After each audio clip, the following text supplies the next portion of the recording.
Hi, my name's Jo and this is our second video of our core and glute set. So you would have just finished your core work with the hundreds and little stretch for your stomach, and then once you've done that, then we side lie. So you can pick whatever side you want to do first. If you do have a stronger side, it's always good to do that side first so you can teach the weaker side how to work properly. But if you don't have a difference, just choose a side and we'll get started. So we'll be lying on our side. Now, if you're lying on a mat, the best way to line yourself up is to the very back. So you want to feel that you've got your arm and head at the back, you've got your pelvis and your heels at the back. So that's just going to give you the best chance of getting all your joints in the right position. So we just don't want to have our arm further forward of the rest of the body. So you should feel that your spine's nice and long and lengthened, but you're just on your side. Now, when you side lie, it's really easy to just collapse your waist into the floor, and this is in a good position for your spine. If you can imagine your spine's quite collapsed. So what we want to actually do is get our pelvis nice and straight. So what we think about is pulling our top hip down and creating this lift underneath the waist. So you've got your natural waistline that you would have when you stand up. Now, the aim is to keep this gap here. When you get tired, you will want to collapse, but you need to focus on using your core and your waist muscles, your oblique muscles, to hold you up. So those muscles that we just formed up. Okay, so here we just squeeze our heel bones together. This top hand could be on your hip, or you could press into the glute if you want to focus there. If it's quite hard to balance, you can have this hand gently resting on the floor, but eventually you take it away, so then you challenge your core more. Okay, so our first exercise is a clamshell. So when you're ready, you'll breathe out to open your left knee up. You just go as far as you can without feeling that you're rolling backwards or your bottom leg's lifting. As you breathe in, you're just going to slowly bring that leg back down. And again, breathe out to open. So we're using gravity as our resistance. And then breathing in as you lower your leg back down. And again, so you want to feel that control from the glute to lift your leg up against gravity. And just feeling that same muscle working to bring your leg down. So just don't let gravity drop you down. And again, so breathe out as you open the leg up. And then it's a breath in as you lower back down. And again, now if you go back to that exercise we did on our back, the single bent leg fallout. If you can imagine, this is exactly the same exercise, but now you're on your side. So it's still that same idea of keeping the pelvis nice and level and keeping the other leg nice and still. Okay, so feeling that work here through your glute. You can poke that muscle if you feel you need to. So we'll just aim for number 3 here. But if you're finding it quite hard to get the glute to work, just keep working with your clamshell and make sure you can get this muscle working really well before you progress on to the other exercises. Okay, so this is your last one like this. So breathe out open and breathe in close. Now, to make it harder for the glutes and for the core, we float our leg up to hip height. Now, be aware of this gap that you haven't collapsed your body. So really focus on that lift using your waist and your core muscles. And then when you're ready, as you breathe out, you're going to lift your leg up. And you're going to breathe in and lower down to hip level and hold. And again, breathe out to lift your leg up. And breathe in down to hip level and hold.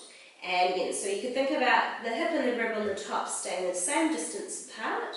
Just be mindful if you feel those bones coming closer together, that means that you're side bending your back and you're using your back to lift your leg.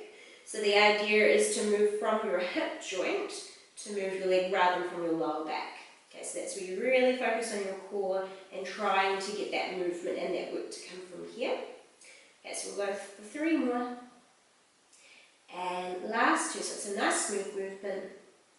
And then once you've done the last one, the leg comes down to hip level, and now we're going to try an extended leg. So extend your leg out to a 45-degree angle, point your toes. Now you want to reach out of your hip joint, so stretch that leg nice and long to help keep this waist in the right place. Keep that stretch on the leg, and now breathe out, lift your leg up. Now keep reaching out as you come down to hip level. And again, so it's a breath out to lift. And it's a breath in to lower to hip level. Now, just make sure with that reach, you haven't reached so far that you've rolled your body forward. So you should feel that you've got both hips directly stacked on top of each other. Okay, and just be aware if your leg goes a bit floppy, your knee will end up bending. So we need to keep that stretch out on the leg to really make this glute work. Okay, now we've got 4 to go. Last 3, so keep supporting from the centre. And 2 more. Now on your last one, you're going to lift and hold, and we'll draw a circle. So one way, one. So it's like our circles when we're on our back. and around 2, so move from your hip. Around 3, so nice and stable through the middle, and 4, and 5. Now we reverse, opposite leg, 5, so reach the toes, and 4, try reach long, and 3, last 2, and 1, and pause, and then you can lower the leg down. Okay, so we roll onto our back, and we'll just give our hip a little stretch out. So cross to your right ankle on your left knee, and just think about turning this knee out, but just make sure you haven't squished your waist up on one side, so keep your waist nice and long. Now this may be enough of a stretch on your hip, especially if your hip muscles are quite tight, but if you don't feel much of a stretch with that knee turned out, reach through, grab your left leg and pull it up. Okay, so you should feel a nice stretch into that muscle that you've just used. And then initially you may feel it's pulling quite a lot, but as you feel it release, you might feel that you can pull your leg in a bit closer. Okay, but just make sure you're feeling a nice pull. If it's really painful, you need to back off the stretch. It just means you've stretched it a little bit too far. Okay, now we're going to think about doing the same exercises for the other side, so see how this other side goes. Ideally you're feeling that work through the glute again. So we just uncross our legs and we roll over to the other side.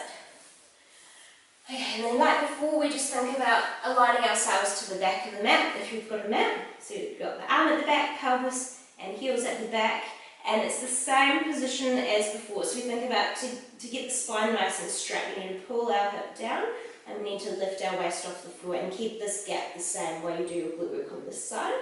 Okay, so supporting with your core, keep this support here, and then when you're ready, we do clamshell again. So breathe out, open your left knee up, and you'll breathe in to lower your knee back down. And again, so breathe out to open, keep the heels squeezed, that will help your glute to engage better, and then lowering down. Okay, so like the other side, we think about gravity being our resistance for our muscles. So you try to resist gravity using your glutes. That's the glute that pulls your leg back down. Okay, so if you do let gravity do the work to bring you down, if you let your leg drop, you're just going to sit on half the challenge through your glute. Yeah, so you want that muscle to work both ways. Okay, and then just feel that you can keep this support here through the centre, and just feel that you can move your leg without your pelvis or your spine moving too. Okay, and just going back to that bent knee fallout exercise. Clamshell is the same thing, but you're just side lying. It's the same idea of being stable. And if you do have one leg that's a bit tighter than the other, you may feel that you can't go any further because maybe there's the inner thighs that are quite tight, so that's fine if you're feeling a little bit of a pull through the inner thigh. Okay, and just don't overstretch through the inside of the leg if you're quite tight. Okay, so if you're starting to feel the thigh gripping on, you're trying to let that tension go, so you can always give that muscle a little bit of a squeeze, or you can even get up and give it a little stretch. Okay, well, poking the glutes is quite helpful just to make you focus a little bit more. Okay, so we just aim for another 3, and then we'll do our bent leg lifts. Last 2, so if you're feeling like you're quite relaxed on the floor, just make sure you really lift back up. So even though you're lying down, you're not actually relaxed. This has to work hard to support you. This has to work hard to move your leg. Okay, now we lift our leg to hip level, and then from here a bent leg lift. So you lift your leg, but keep your waist long, and breathe in down to hip level. And again, so lifting up, so keeping this gap between your rib and your hip, and down to hip level and hold. So again, not so far that you feel that you're scrunching through your body. So we're thinking about trying to create space through our joints, and so not compression. Okay, so lifting up, creating space through your back, space through your hip. Okay, so we've got 5 to go. So ideally you're feeling quite a lot of burning here. So they're quite simple exercises, but they are really effective at targeting the glutes. Okay, so we've got 2 more, and then we extend out. And last one, lifting and lowering to hip level and holding. Now extend out on the 45-degree angle, think about pointing the toes, and we think about stretching the legs. So reach out, think about creating that nice space through your joints. And now breathe out, lift your leg, keeping that nice reach of the leg, and breathe in down to hip height. And again, breathe out as you lift, and breathe in down to hip level. Okay, so rather than just going really high with the leg, we want to stretch out long. So just be aware if you're going really high, you're definitely probably going to be side bending and scrunching through the waist. Okay, so we've got 5 to go, so stretch that leg. Last 4, so you can imagine somebody's pulling on your toes. and 3, then we circle. Last 2. Now last one, lift and hold and circle from your hip, one way once. Keep that reach of your leg. Around 2, so this muscle's working hard. Around 3, keep supporting from the center. So that's 4 and 5. Reverse, opposite way, 5. Hold the lift of your leg. And 4, 3, 2, and 1 and hold, and then you can come down. Okay, roll over to your back, give that hip a little stretch. So you're just crossing your ankle on your knee and just making sure your waist is nice and long so you haven't scrunched up through one side. And then we just think about letting the knee turn out, just going as far as it's comfortable for your glute. And if you're quite tight, this might be enough for you. You might want to stay here, otherwise you reach through and grab the leg and lift up. And then you may feel as your glute starts to release that, you may be able to pull that leg in a lot closer, but if it's feeling a little bit tight, just let that leg rest a little bit and just slowly pull in later.